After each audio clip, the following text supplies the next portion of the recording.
Territorio Reportaje. Porque todos tenemos una historia que contar. Con el periodista Agustín del Castillo.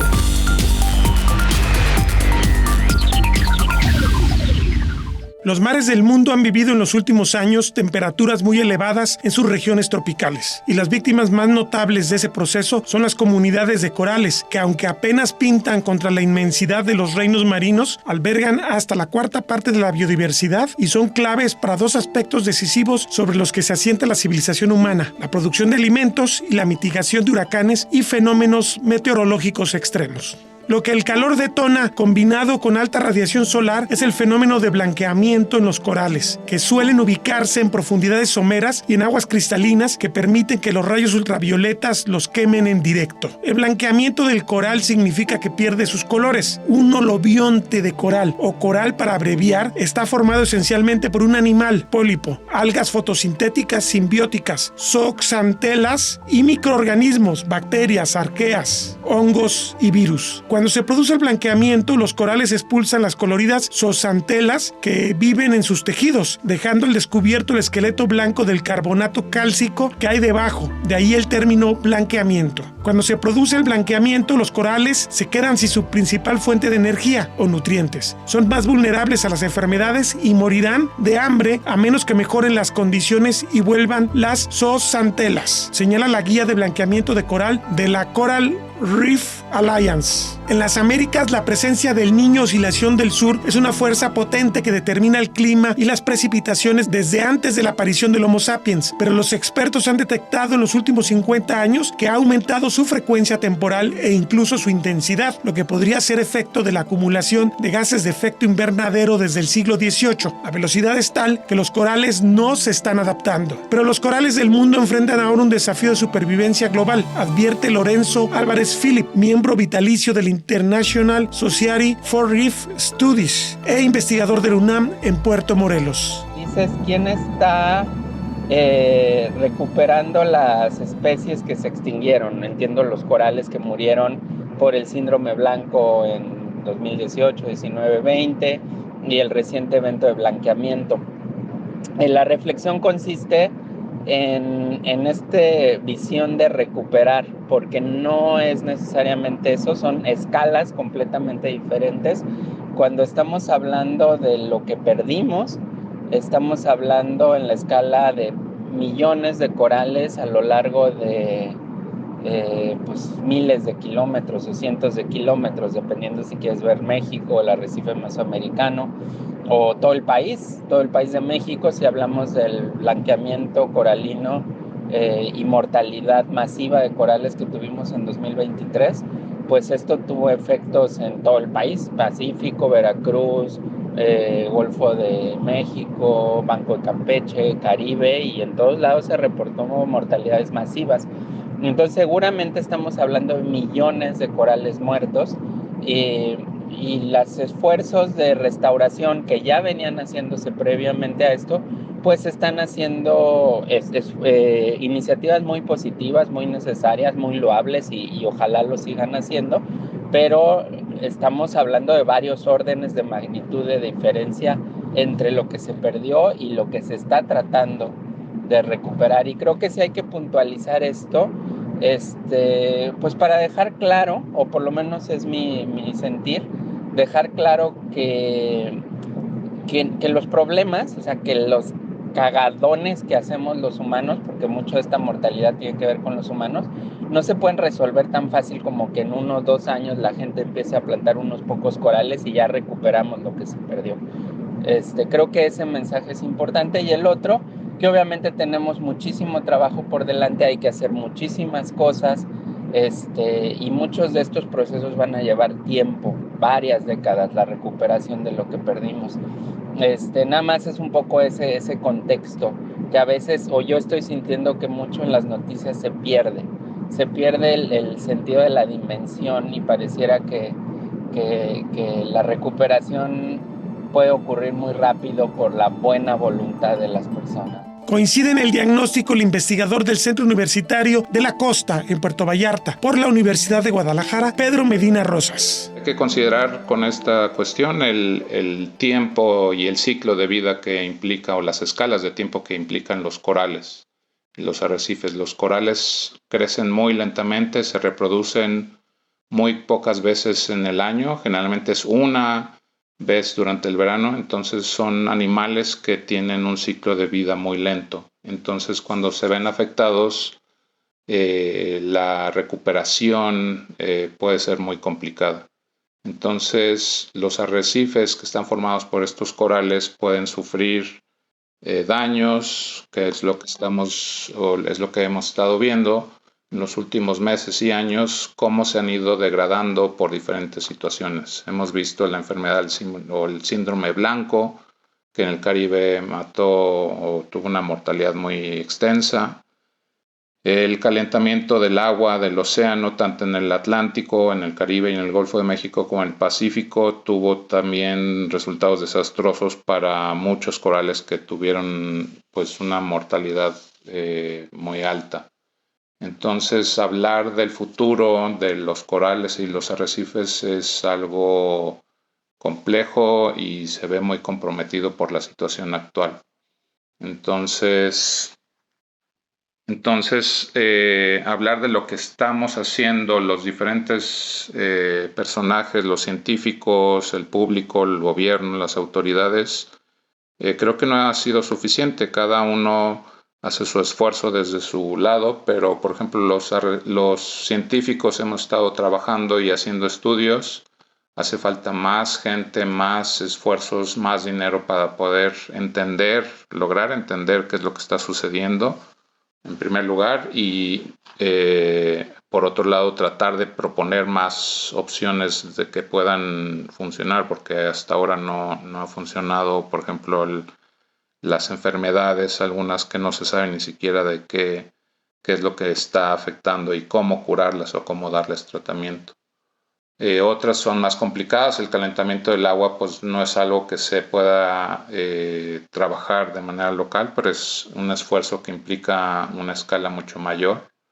Pero tal vez algo que ha fallado en el lado de los científicos es transmitir más esa información a la gente, a las autoridades, al público que no tiene esa información. La gente que depende de los arrecifes directamente, los pescadores, los prestadores de servicios están viendo sus servicios comprometidos. Y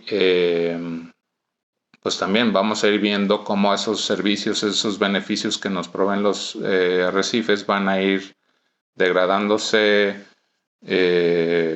pues gradualmente o en la forma que sea, de una forma que no va a ser tan fácil recuperarse o no está siendo fácil recuperarse. Entonces, creo que hace falta eso, transmitir más información para que la gente que ya los conoce y los que no los conoce tenga más información sobre los arrecifes, sobre su importancia, sobre los beneficios que recibimos, y que de ahí podamos tener, con esa conciencia que se tomó, pues exigir más ayuda, más esfuerzos para que se pueda hacer algo con los arrecifes, si no va a ser demasiado tarde.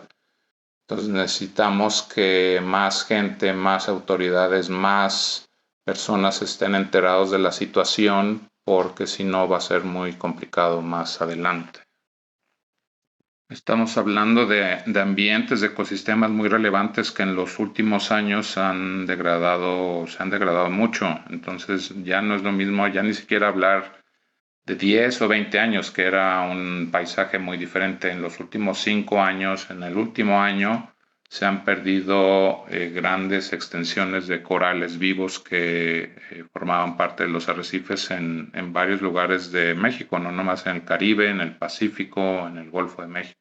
Entonces, esa preocupación creo que tiene que llegar a más gente para que pues, el esfuerzo sea más exitoso, si es que se puede llegar a hablar de algo Y más que exitoso es considerar eso, que los ecosistemas, que los arrecifes sigan proporcionando servicios y beneficios para los humanos por muchas generaciones más. Entonces esperemos que se pueda hacer algo pronto. Los gobiernos mexicanos parecen no entender el problema. Crean áreas naturales protegidas de papel, apoyan poco y con muchas trabas burocráticas la investigación y no aquilatan el enorme riesgo que significa perder corales con servicios ambientales esenciales, señala Anastasia Teresa Banaszak, quien trabaja en la Unidad Académica de Sistemas Arrecifales del Instituto de Ciencias del Mar y Limnología de la Universidad Nacional Autónoma de México en Puerto Morelos, frente al Mar Caribe. Es la gran experta en reproducción sexual de corales en México. Ahora, yo recuerdo que cuando estaba de presidente Peña Nieto salieron estos decretos gigantescos de áreas protegidas marinas, pero yo no sé si pasó algo realmente en los hechos, porque se decretó, pero tengo la duda de que si realmente hubo creación de redes de apoyo, financiamiento para llevar a cabo los decretos de protección que en el papel están muy ambiciosos, pero tengo la duda de si nomás se quedó en el papel. En la medida que esto pudiera beneficiar el esfuerzo de ustedes, particular con los corales, porque pues son las regiones justamente que de algún modo se buscaron proteger, ¿no? Se han hecho muchos paper parks, la verdad, parques en papel, un montón. La Reserva de Biosfera del Caribe Mexicano es un ejemplo. Es una reserva enorme, con muy poca gente para protegerla, con muy poco recursos financieros y operacionales. O sea, sí, o sea, México para cumplir con los ¿cómo se llama? Acuerdos internacionales, tuvo que crear un cierto porcentaje de área protegida marina y terrestre. Entonces, eso es lo que hicieron, o sea, ponerlos en papel, pero no dar ni un recurso para o no tienen planes de manejo. Cada parque debe tener no recuerdo exactamente, Lorenzo Álvarez es el que tiene el dato, pero al principio de este año se crearon un montón de parques nuevos. Sí, recuerdo. Entonces, dices, y mientras están reduciendo el presupuesto de Semarnat, o sea, ¿cómo puede proteger tanta área sin que haya, o peor, hay menos recursos para hacerlo? Y uno pensaría que si funcionaran bien las áreas protegidas, la CONAM más fortalecida, muchos de estos problemas burocráticos que tienen tendrían que ser más fáciles de resolver, porque esto sería también un papel de la CONAM y de las direcciones de las reservas y todo eso, ¿no? Y de Semarnat, sí. No, es un problema grave. Recuperar corales es un trabajo que se llevará décadas y no se debe perder el sentido de la dimensión del problema, donde la buena voluntad no es suficiente. Los efectos que estos cambios traen para la vida marina, para la ecología y para la economía son todavía desconocidos en parte, y cada científico, conservacionista y miembro de comunidades ligadas al mar, desde sus trincheras locales, deberá ensayar más respuestas.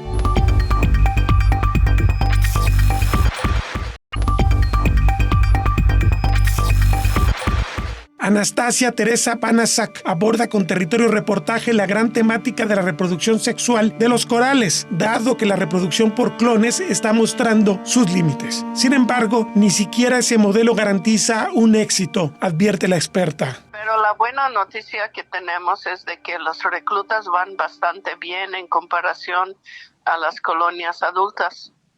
Entonces, lo que hemos sembrado, la mayoría sigue vivo inclusive después de 4 años. O sea que de algún modo han desarrollado alguna especie de resistencia frente a la enfermedad. Así, bueno, y al blanqueamiento. ¿Y eso cómo se explica? Pues por la diversidad genética, por uno. Ajá.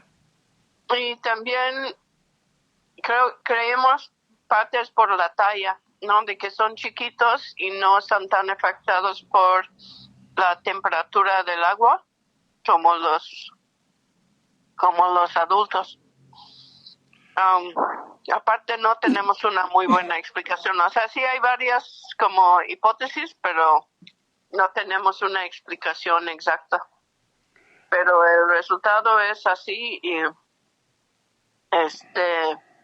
tenemos para 4 diferentes especies aquí que está pasando esto, que hemos producido.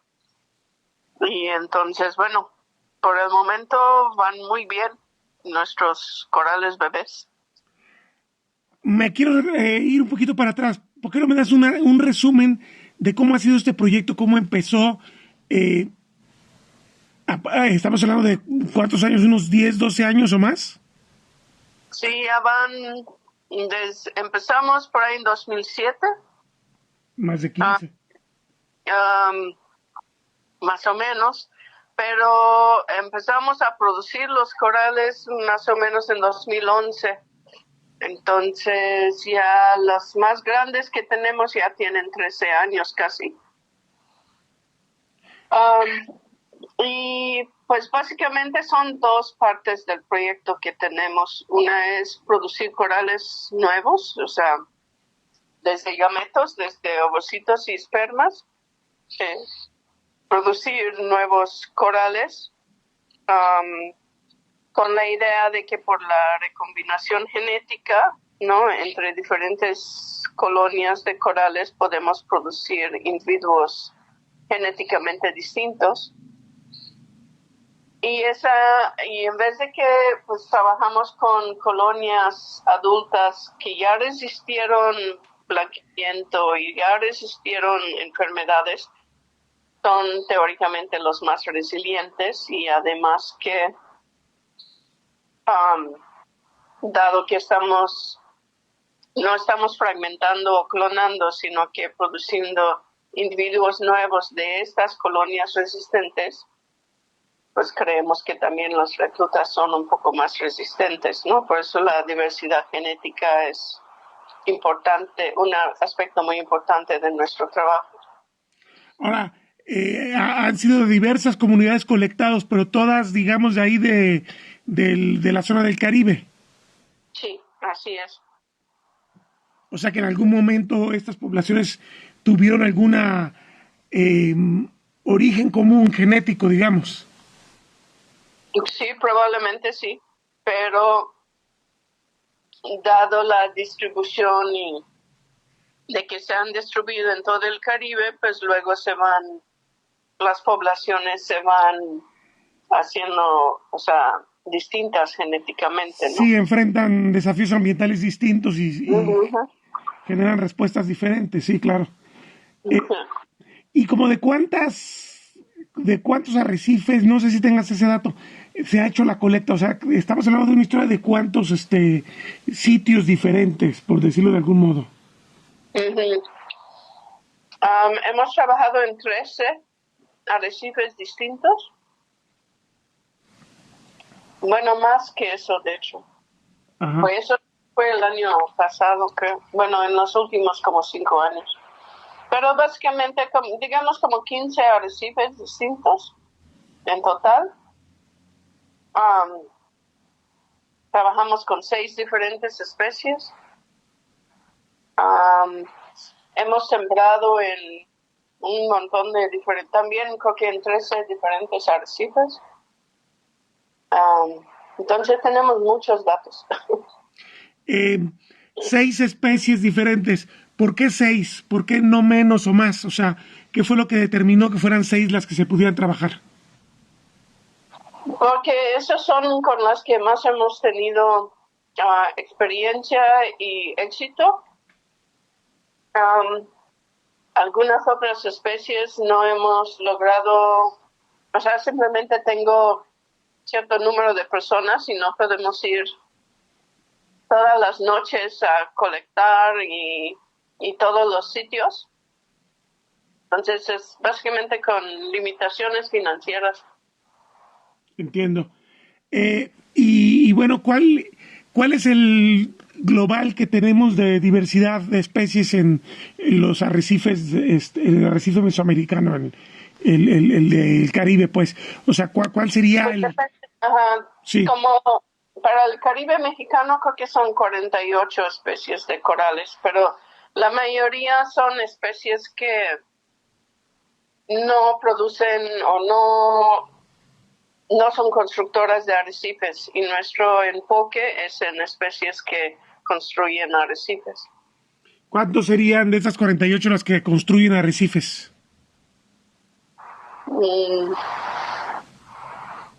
Son como 10, creo. Entonces no están tan lejos, pues. Tendría que checar bien ese dato de cuáles se consideran y cuáles no. Ahora, No me dice que de 2011 para acá han estado ya generando resultados.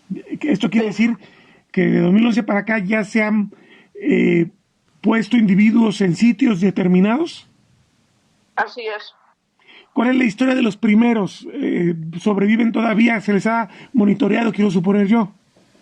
Sí, y no solo eso, pero ya están reproduciéndose.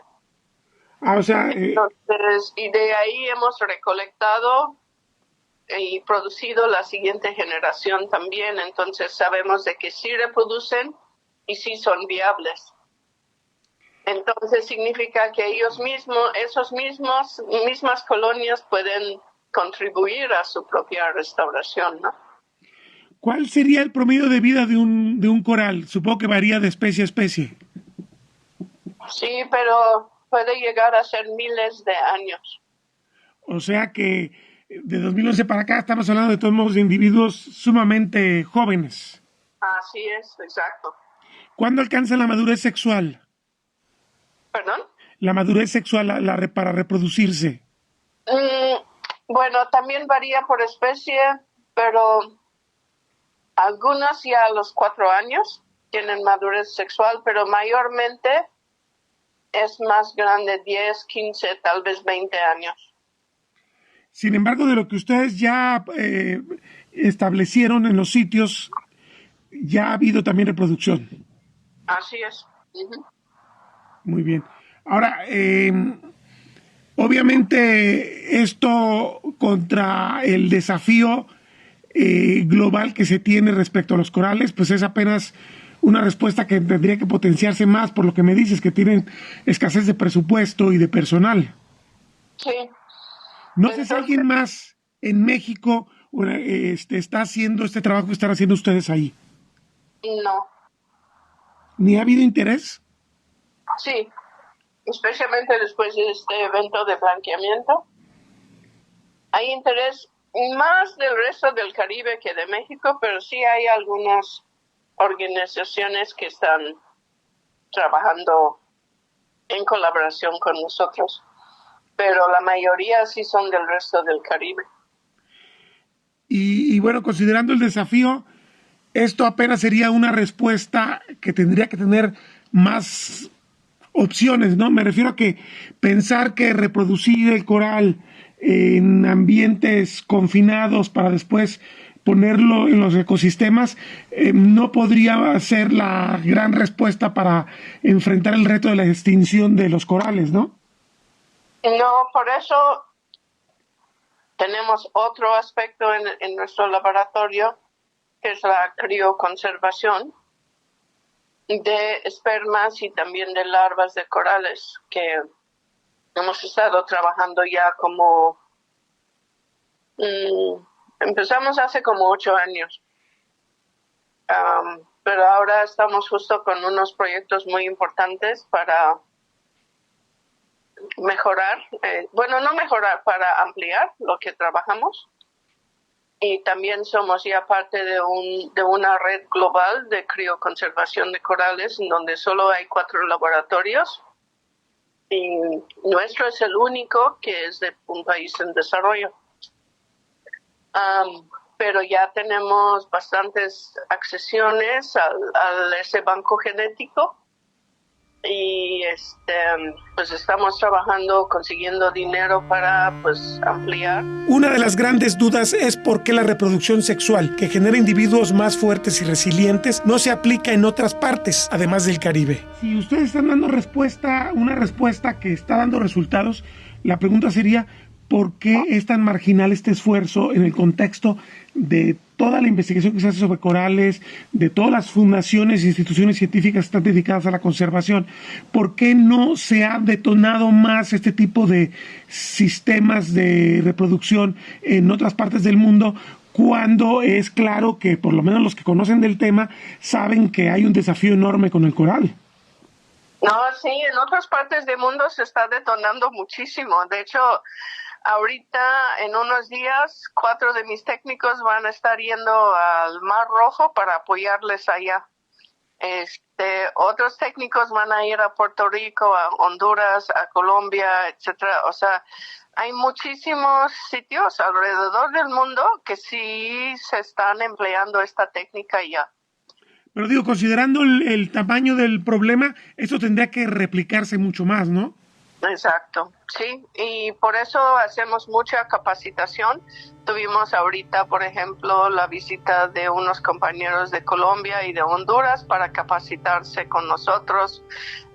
Pronto yo voy a ir a Puerto Rico a apoyar allá también, y también vinieron de Puerto Rico para una primera parte, y ahorita voy a ir yo y 2 de mis técnicos para apoyarles con la parte de trabajo de campo. O sea, hay mucho interés, pero también hay relativamente poca gente que trabaja en eso, entonces estamos como muy cotizados, digamos, para ir a apoyar, ¿no? Porque cuando hacemos la capacitación no es solo como entrenar a la gente, sino también trabajar en conjunto con ellos para asegurar de que sus esfuerzos sean exitosos, ¿no? Entonces eso también significa bastante esfuerzo nuestro y dedicación, y pues también obviamente se necesitan el financiamiento y pues no todos tienen, ¿no?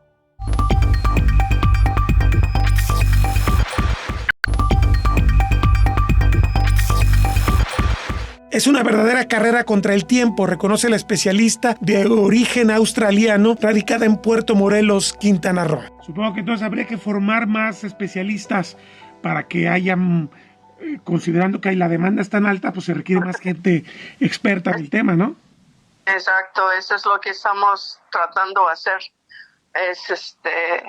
Entonces estoy también involucrado en un otro proyecto de todo el Caribe con los gestionadores, o sea, los managers, ¿no? Los reef managers, también enseñándoles las técnicas y de qué pueden hacer ellos desde, dado la logística o financiamiento, ir como haciendo como programas más específicos para cada región o país o sitio, dependiendo de su logística y financiamiento. También estoy trabajando con 4 grupos en Cuba, en parques, o sea, también de parques nacionales en Cuba, etcétera. O sea, como tratando de enseñar que esa técnica, porque mucha gente por mucho tiempo pensaron, no, que es una técnica demasiado compleja y todo, pero nosotros la hemos desmenuzado y ya lo enseñamos de que la verdad no es tan difícil,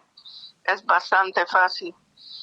Y una forma de escalar es enseñar a muchos grupos alrededor del Caribe de hacer esas técnicas. Entonces, hay unos grupos ya muy fuertes en eso. Muy bien. Acá en el occidente de México, en el Océano Pacífico, hay un grupo de investigadores de la Universidad de Guadalajara que están haciendo un trabajo para restaurar los corales en algunas de las islas que están entre Jalisco y Nayarit, en particular las Marietas. Y me hablaba la doctora Paola de que tienen como viveros para... supongo que es una técnica distinta, porque por lo que entendí está sobre el mismo lecho marino el vivero, y no sé si esta es una técnica adecuada para una restauración, o si sería interesante que también incorporaran este tipo de el modelo que ustedes han ido detonando allá. Sí, pues mira, ellos lo que usan es la fragmentación, que eso es lo que se usa principalmente en México. Aquí en el Caribe, pues todos los proyectos, excepto el nuestro, ha sido con fragmentación. Y pues desafortunadamente con el evento de blanqueamiento, porque todos reportaron que efectivamente como 99% de fragmentos murieron. Es la misma técnica que usan en las Islas Marietas, la Paola y sus compañeros.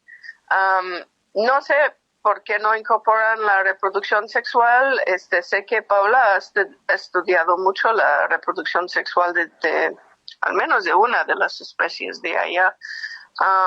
O sea, tendrías que preguntar a ella, pero sí sé de sus esfuerzos y pues porque hacen lo que pueden con el financiamiento o conocimiento que tengan, ¿no? Esta técnica de fragmentación entonces son clones básicamente. Exactamente, son clones. Y entonces ahí está quizá la debilidad, por lo que me explicabas, de que quizás genéticamente no son individuos tan resilientes de acuerdo a la experiencia de ustedes. Sí.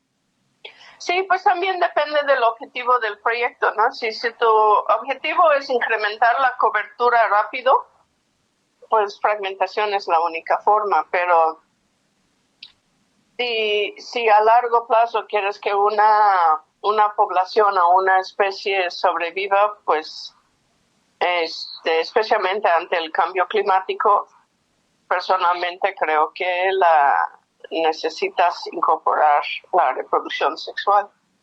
Ahora, yo recuerdo que la primera vez que platiqué contigo casi va para 10 años. Uh-huh. No se habían presentado estos eventos. Yo no sé si los esperaban ustedes o si les cayó de sorpresa y les manda alguna clave del tamaño del problema.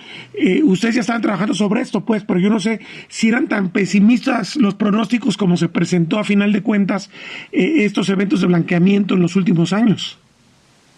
Mira, todos sabíamos de que va a haber más eventos de blanqueamiento y de que iban a empezar a ser más intensivos. Lo que fue la sorpresa el año pasado es la magnitud del evento, dado los pronósticos. O sea, nadie pronosticó que en un año o en un verano la temperatura iba a subir al menos 5 grados por encima de lo normal. Y también de que la temperatura empezó a subir desde mayo o marzo inclusive creo, cuando vemos ya los datos bien, que la temperatura del agua empezó a subir muy temprano en el año. Igual este año está pasando lo mismo. Entonces, creo que ha sido la sorpresa de que no fue gradual, sino tan dramático de un año al otro. Y si este año empezamos ya también con eso, podría ser un año desafiante también. Ajá. De eso tengo miedo. Digo, a final de cuentas, el trabajo que están haciendo ustedes adquiere más valor justamente porque son los únicos que están dando una solución más de fondo, más de largo plazo, más sólida que las otras técnicas, pues. Pues sí, esa es mi opinión, pero bueno, creo que sí, y especialmente con la incorporación de la crioconservación, ¿no? Eso también es un aspecto importante. Si nuestros esfuerzos de restauración no dan fruto, o colapsan, o la situación del medio ambiente es tal de que los esfuerzos de restauración no funcionan tan como queremos, al menos tenemos un respaldo en el banco genético de espermas y larvas crioconservadas.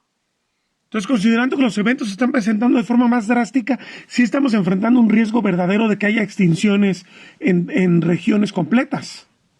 Así es. En Florida creo que es el primer lugar que va y ya tuvieron que nombrar una de sus especies extinta y creo que van por más pronto. Muy, pues sí, muy dramático. Tendrán que hacer ustedes en las redes de investigación un llamamiento a que se le dé más valor a las cosas que sean realmente soluciones, ¿no? Porque tendría que haber, como decíamos anteriormente, más instituciones y más expertos dedicándose a este tema, con más recursos, con más dinero, con más amplitud de posibilidades, ¿no? Sí, y en eso estamos. Yo estoy en algunos consejos ejecutivos donde están como recolectando dinero para restauración, y el enfoque en muchos de estos es precisamente la reproducción sexual. Y la formación de las redes, y no solo redes, sino que equipos multidisciplinarios, ¿no? Con ingenieros, con diseñadores de paisajes, con biólogos, muchos diferentes especialistas.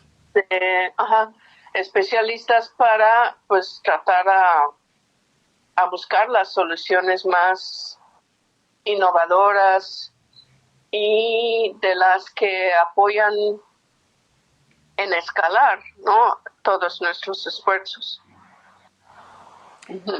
Claro, sí, es una situación para nada menor. Ahora termino con esto para que te puedas ocupar en tus cosas.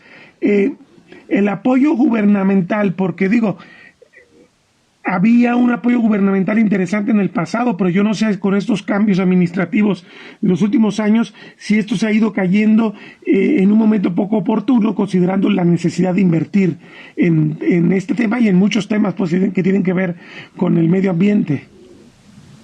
Sí, mira, ha sido un tema bastante difícil, porque por ejemplo tuvimos financiamiento a través del proyecto, ¿no?, de los de seguros. Y pues sí, o sea, el problema fue básicamente de que no hubo un mecanismo para, o sea, el gobierno recibió el dinero después de paso de un huracán, pero siento yo que no hubo un mecanismo, o sea, la forma que yo lo vi, de que no hubo un mecanismo establecido de que llegó el dinero y ahora qué. Eso fue un poco difícil porque significó que ese dinero no se pudo hacer de manera rápida y urgente para atender la urgencia de rescatar corales y todo, ¿no? Digamos que una de las cosas que habría que plantear con el gobierno que venga a partir de octubre es que los mecanismos de financiamiento tienen que cambiar para que realmente sean una respuesta oportuna, sobre todo si están presentando eventos así de dramáticos, de drásticos. Sí, no sé si tienen que cambiar o establecer. O sea, yo sentí como que se tuvo que pasar bastante tiempo en establecer los mecanismos porque no existía. Yo creo que no esperaban que iba a haber un huracán y no esperaban que la aseguradora iba a depositar tan rápido. Y luego era, ¿ahora qué? No tenemos criterios, no tenemos términos de referencia, etcétera. Todo esto se tenía que establecerse. Ahora que se estableció, pues ojalá sería algo mucho más fluido, ¿no? Pero cuando hay cambio de gobierno, para mí uno de los problemas aquí en México es de que en vez de que cuando hay cambio de gobierno todos se van y nuevo grupo viene, obviamente el nuevo grupo no sabe, o sea, no tiene el conocimiento para actuar rápido, ¿no? Sí, hay una fase de aprendizaje en la cual se pierde tiempo. Totalmente, o sea, y bueno, otro problema que estamos también a nivel federal es que a cada rato están cambiando los reglamentos y ahorita para sacar permisos está bien difícil. Entonces, yo que he estado trabajando aquí 25 años, ese año se ha puesto bien difícil para sacar permisos. Entonces, eso es otro tema, ¿no? O sea, queremos trabajar, tenemos el dinero, tenemos todo, pero pues ponen topes por todos lados con los permisos. Entonces, eso estoy en proceso de tratar de resolver ahora, porque sí es un tema.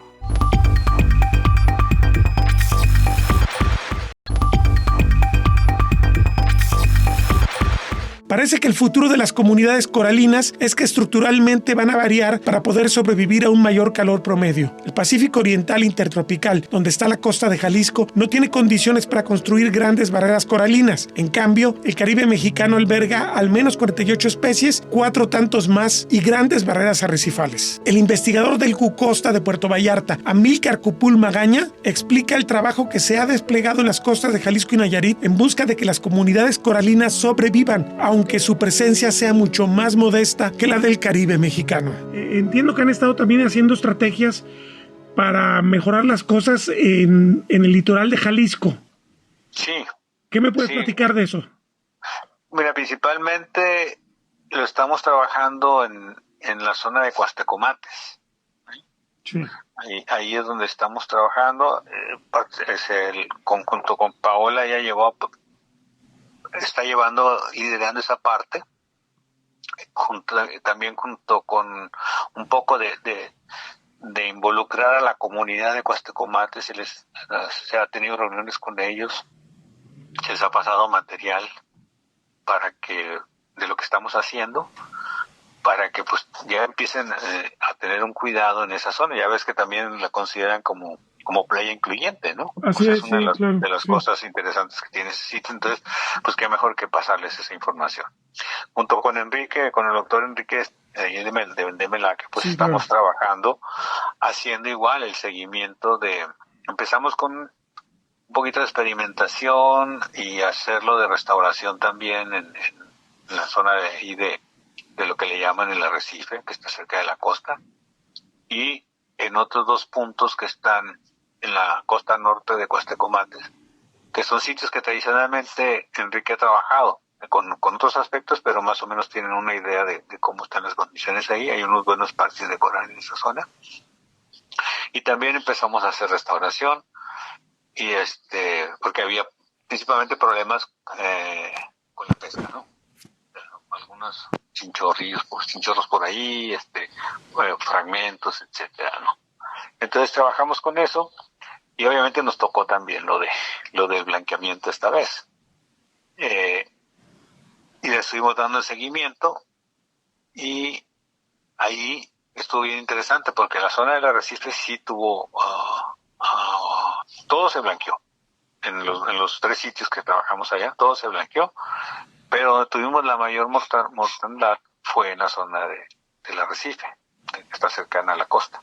Uh-huh. Eso fue bastante alta la mortandad ahí, alrededor del 90%. Uh-huh. Por ser una zona muy, muy poco profunda. Estamos hablando que tiene una profundidad hasta los 5 metros, más o menos 5 o 6 metros. Entonces ahí es donde está todo el coral, en ese espacio de 2 a 5 metros, que es la parte que se calentó más, ¿no? Pero quedaron en la última vez que fuimos hace como un mes y medio, hay varias colonias en esa zona que se estaban recuperando. Del lado de los otros 2 puntos que están hacia el norte, ahí nos sorprendió porque pues prácticamente la mortandad fue menor y ya estaba en proceso de franca recuperación en ese sitio. O sea que nos sirve como un buen experimento para analizar qué es lo que pasó y restaurar esas zonas, ¿no? ¿Qué puede explicar la diferencia? ¿La profundidad o las corrientes marinas o qué? Sí, tiene que ver mucho eso. O sea, la profundidad del sitio, que ahí sí están un poquito más profundos, pero el batimiento también del oleaje, el viento, las corrientes que está mezclando constantemente la columna de agua en esa zona, que permite que no hayan tenido tanta exposición a la alta temperatura y a la radiación ultravioleta, ¿no? Que son los que afectan principalmente. La radiación ultravioleta afecta principalmente al simbionte del coral. Okay. Entonces, en el otro lado, que al ser menos profundo, claro, le pegó más cerca de la superficie, con aguas prácticamente transparentes, pues la incidencia de la UV es más fuerte y sí, dañó bastante a los simbiontes. Claro. Ahora, entiendo que en Tenacatita también tienen algún sitio. En Tenacatita nosotros igual trabajamos en la parte de lo que es el arrecife de Playa Mora, pero nos dedicamos más hacia la de de Cuastecomates, okay, porque también tenemos la idea de trabajar un proyecto junto con Enrique y con otros investigadores allá de la comunidad de Luz, que no sé si te lo habrá comentado él, como una especie de área, no un área protegida, sino más bien como una especie de estudio para hacer los estudios para un refugio pesquero, pero nomás sí, hace tiempo que lo trabaja, ¿no? Sí, hace tiempo que lo están trabajando, pero no le hemos movido mucho para no hacer ruido, ¿no? Claro.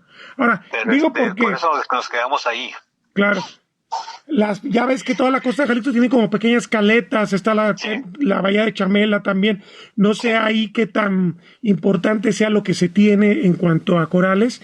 Y bueno, también preguntarte por la propia bahía de Banderas, que de algún modo entiendo que la parte sur de Puerto Vallarta había en el pasado al menos presencia importante de corales también. Sí, mira, en el caso de Chamela, ahí está trabajando Fabián. Okay. En toda esa zona él la está monitoreando. Empezamos junto con él hace unos años y tenía en las islas hay varios sitios importantes con cobertura de coral. Y por lo que me comentó él hace poco, esas zonas no tuvieron tanto impacto del blanqueamiento.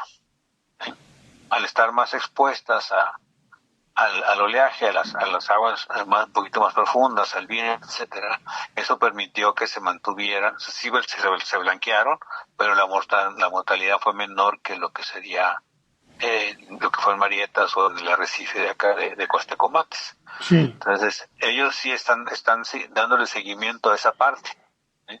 Nada más haciendo seguimiento de cobertura de coral, peces, equinios, lo mismo que hacemos.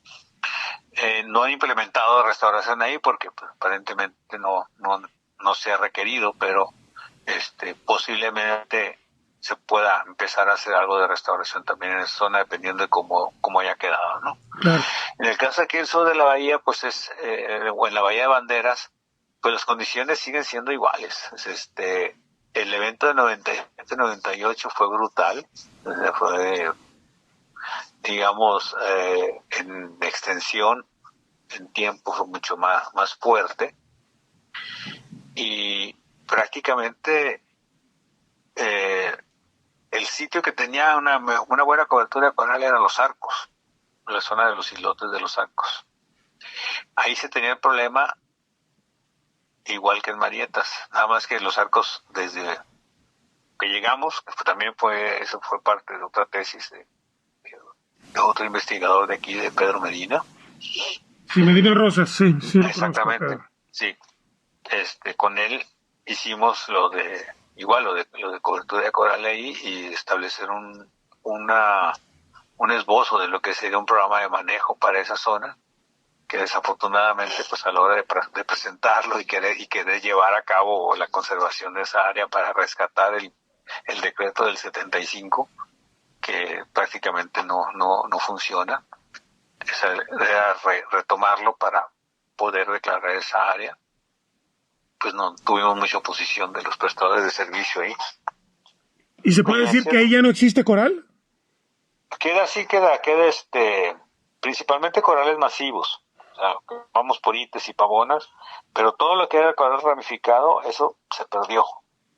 Se perdió toda la cobertura de coral, o sea, así con el blanqueamiento más la actividad turística del sitio. Digamos que si se aplica la experiencia positiva de Marietas, tendrá que aplicarse en algún momento a Narcos Vallarta para intervenirlo con seriedad, ¿no? Porque tendrían oportunidad de restaurar también, ¿no? Sí, pero ahora sí que... Está muy cerca de Puerto Vallarta, también ese es un problema. Sí, pero igual tendríamos que establecer un proceso mucho más largo, tener cuarentena en cuanto a los corales, tenemos un tiempo en cuarentena, los que pudiéramos en un momento mover de Marietas hacia los arcos, para que no, así es como sucede que se presenten de repente los problemas de enfermedades, ¿sí? Entonces hay que tener un buen tiempo en cuarentena, estar seguros de que no van a llevar ninguna situación hacia el nuevo sitio, y una vez que se pueda determinar eso, entonces sí empezará a hacer la restauración, pero eso sí toma un poquito más o bastante más de tiempo por todo el cuidado que se tiene que tener. Claro. No es tan sencillo como vamos a llevar unos corales de Marietas a los arcos o a cualquier otra zona. No sabes en qué condiciones están los otros sitios, ¿no? Y la otra es si ya no hay corales ahí ramificados, quiere decir que las condiciones no han sido las adecuadas para que se pueda llevar a cabo otra vez la repoblación. Entonces, hay algo en la calidad del agua que no está permitiendo que se establezcan los reclutas de coral en esa zona. Esos son todos los puntos que se tienen. ¿Han tenido problemas con la calidad del agua de los ríos que bajan ahí, sí, no? Puede ser, puede ser un punto. Sí. ¿Sí? Y hay muchas cosas que analizar antes de poder empezar a pensar en restaurar esa zona. ¿Cuántas especies de coral hay identificada entre Nayarit, Jalisco, Colima, esa zona que entiendo que es mucho menos diversa que la del Caribe? Me decía Anastasia que tienen 48 en el Caribe. Sí, exactamente. Ellos tienen 40 y tantas, no son muchas dentro de lo que es el espectro de especies. Sí, muchas en realidad en el Indo-Pacífico es donde surgieron las especies de coral, 800 especies. Exacto. Sí. Aquí en nuestra región tenemos entre 12 y 15 especies más o menos, en lo que viene siendo la zona costera. ¿Sí? ¿Y con cuántas se puede trabajar con la dinámica o con el esquema que están trabajando ustedes para reproducción? Bueno, es que también hay un detalle, que todavía estamos ahí debatiendo y medio peleándonos todos. Es en cuanto al número de especies, y sobre todo de las corales ramificados. Hay estudios que han mostrado que realmente no son tantas especies, que no son las 6 especies que comúnmente decimos, sino que realmente es un complejo y que son 2 especies nada más. ¿Sí? Pero es una cuestión molecular, ¿sí? Aunque físicamente, morfológicamente, tú las puedes diferenciar, las distintas especies. Entonces, se puede trabajar con todas ellas. Idealmente trabajamos con la que llamamos Pocilopora verrucosa y Pocilopora capitata y Pocilopora damicornis, que son las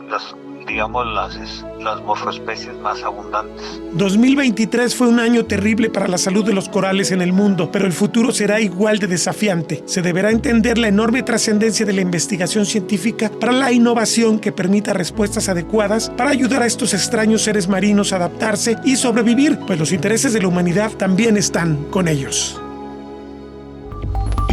Territorio Reportaje. Porque todos tenemos una historia que contar. Con el periodista Agustín del Castillo.